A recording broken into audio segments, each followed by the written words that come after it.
সামনে রেখে ঘরে ফেরা মানুষের চাপ বেড়েছে সদরঘাটের লঞ্চ টার্মিনালে। আমরা সকাল থেকে লক্ষ্য করেছি একটার পর একটা লঞ্চ কিন্তু এখানে ভিড়েছে এবং এখান থেকে বিভিন্ন জায়গায় ছেড়ে গিয়েছে। সকাল থেকে এখনও কিন্তু চলমান রয়েছে, বিভিন্ন জায়গা থেকে কিন্তু মানুষজন এখনও আসছে সদরঘাট লঞ্চ টার্মিনালের দিকে। অর্থাৎ ঈদকে সামনে রেখে ঈদ পরিবারের সাথে নিজেদের আত্মীয় স্বজন এবং পরিচিত জনদের সাথে ঈদ কাটাতে কিন্তু ইতিমধ্যেই বাড়ির পথে রওনা দিয়েছে মানুষজন। আমরা সরাসরি আপনাদেরকে দেখানোর চেষ্টা করছি ভিওডি বাংলার অফিসিয়াল ফেসবুক পেজ থেকে।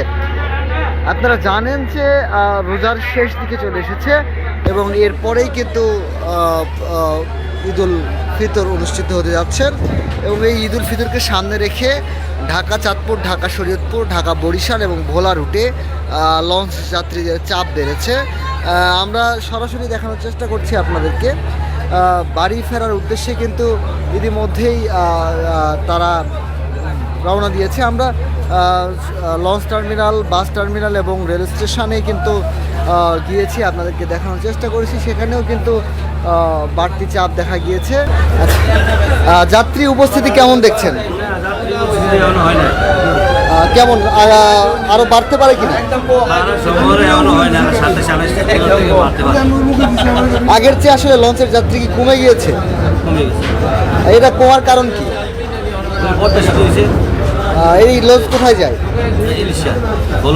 আচ্ছা, এই কত যাত্রী ধরে এক লঞ্চে? এখন যাত্রী আছে কত, উঠছে কত? এখনো তাহলে ঈদের চাপ সেভাবে বাড়ে নাই হচ্ছে। কোথায় যাচ্ছেন আপনি? কোথায় থাকতেন? আচ্ছা, ঈদ কাটানোর জন্য কি পরিবারের সাথে ঈদ করার জন্য যাচ্ছেন? ঢাকায় কি করেন?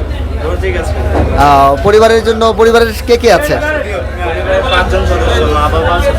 আচ্ছা, এই যে ঈদকে ঘিরে কোনো ধরনের ইয়েতে পড়েছেন কিনা, বিড়ম্বনায় পড়েছেন কিনা, কোনো ধরনের খারাপ কিছু হয়েছে কিনা লঞ্চে আসতে, বা রাস্তাঘাটের পরিস্থিতি কেমন ছিল? ঈদ কেমন কাটবে এবারের? জানি না,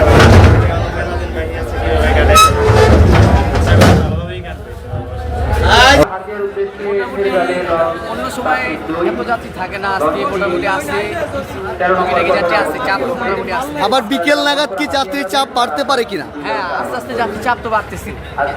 যাত্রী চাপ এবং আগের তুলনায়, আগের ঈদগুলোর তুলনায় এবছর কেমন দেখছেন যাত্রী চাপ? এখন অনেক কম, আগের থেকে অনেক কম। আগে যেরকম এই সময় পল্টন কম হওয়ার কারণ কি? কম হওয়ার কারণ আপনি কি মনে করেন যে পদ্মা সেতু হওয়ার কারণে কিছুটা যাত্রীর চাপ কমেছে কিনা? হ্যাঁ, এটা তো অবশ্যই। পদ্মা সেতুর কারণে তো যাত্রী কম। এখানে কত গেছে? আমরা কথা বললাম কিছু লঞ্চ কর্তৃপক্ষের সাথে, তারা কিন্তু বলছে যে যাত্রী চাপ কিছুটা থাকলেও কিন্তু যাত্রী চাপ আরও বাড়বে বিকেল নাগাদ এবং রমজানের শেষ দিকে কিন্তু যাত্রী চাপ বাড়তে পারে এবং বিগত কয়েক বছর ধরেই কিন্তু লঞ্চের যাত্রী সংকটে রয়েছে।